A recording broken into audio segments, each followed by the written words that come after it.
Anyway, some people from America or some of my advisors or whatever were trying to mess around with me. That they're like there's nothing in the ocean. The oceans are there's nothing down there. There's nothing in the oceans. And I was like, there's stuff in the oceans. I've lost at least 6 or 7 ships inside the oceans. I know there's stuff down there. Stop being lazy. I know I had ships down there, and I know that the position of those ships was noted in logs. I paid for people for a long time, from Europe to Germany to French to whatever. And so when some people were like there's nothing in the ocean, I was like, I had cities underneath the water. There are cities inside of that ocean down there, very very very very very very deep, like 36 miles or something like that. I don't know. There are whole cities in the ocean, and there are ships down there. Lots of ships with lots of gold. Blister steel. There's a blister steel shipment of blister steel down in that water somewhere. There's mountains of gold, white gold, yellow gold. There's all kinds of steel. There's steel plate down there probably. I had all kinds of shipments. So like throughout the years, I'd lose one ship or something like that in a storm or something like that, or someone would lose a ship or something, or most of them were mine, I think, because mostly it was my ships that would get swamped or something like that or whatever. I mean, I had the most amount of money, and like I said, with like the South American, which was actually named the SS Rosella Law or something. To go after my sister, and then they renamed it, and I think they actually took it over, like they killed the crew or something like that, and they were sailing away, and I had a ship sailing after them to catch up to them. They sailed into a hurricane or something like that. To try and get away from my ships just kind of moved around, and I think the ship that was following it was a hurricane-capable ship. Anyway, my ships always had an advanced radio or something like that. I think they might have radioed for help like 2 days out or saying do do do do do do do do do do.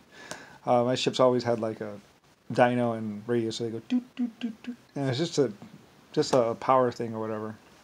So it's just a doot.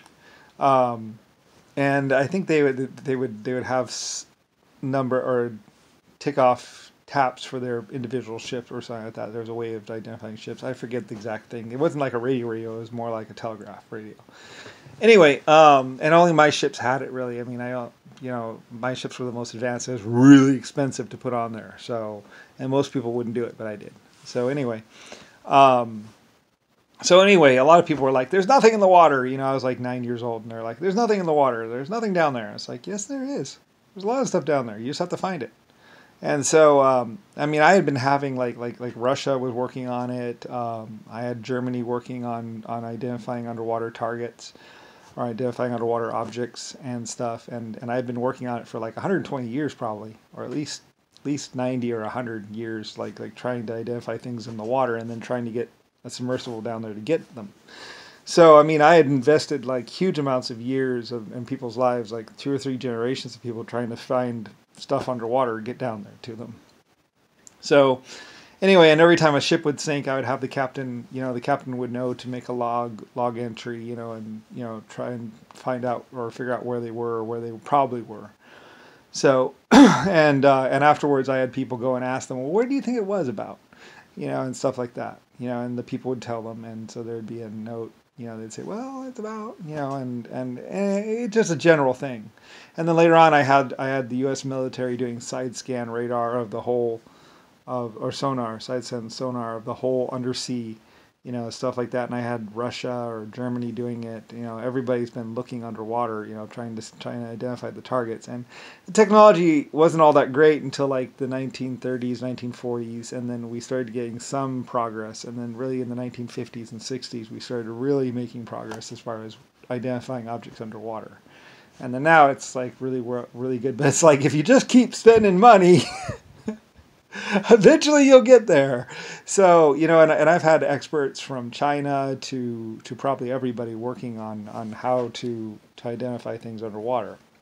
Of course, I've also had some top secret like echo I also started like probably somewhere around 1920s or so, 1930s. I started them working on echolocation for identifying room. Like if you send a signal out the room using sound to identify how big a room is by putting a speaker around, you know.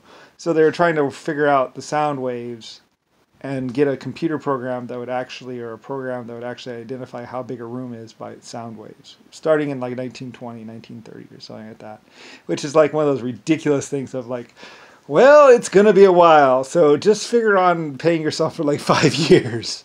So my people were just working on it and working on it in Germany, and all my people and my, you know, it's a government program, so, you know, lots of research, lots of development, and just, you know, like I didn't expect much from them, but eventually they did get it. You know, I think they can pretty well identify a room pretty well by just using sound waves and stuff like that, and then later on, other light ways. So anyway, though, I had all these projects, and I'm basically dumping tax-paying money and even drug money, probably whatever money, into these projects because it's like, well, it's technology, and it's like we'll be the first. Nobody's doing this. Nobody can do this other than us. So we're doing it, and we're going to be the first. So, you know, I was just dumping money into it and just be like, yeah, I know. There probably isn't going to be much of a, you know, I know not much progress, but hey, any progress is something. And if you just sit, and if someone spends their whole life on something, I've often noticed that if someone spends their whole life on a project, they'll get it. You know, if 5,000 people sit around a room and try and figure it out, they'll eventually figure it out. You know, it just takes a while. So anyway, so I'm just paying like payroll to these people to eventually figure out, and just having these people try and do this, and eventually they got it. Somewhere around 1980 or so, or 1960, they actually started to make real progress. So anyway, took them like 50 years or 100 years or 250 years. But I mean, hey, any progress is better than nothing. So anyway, so yeah.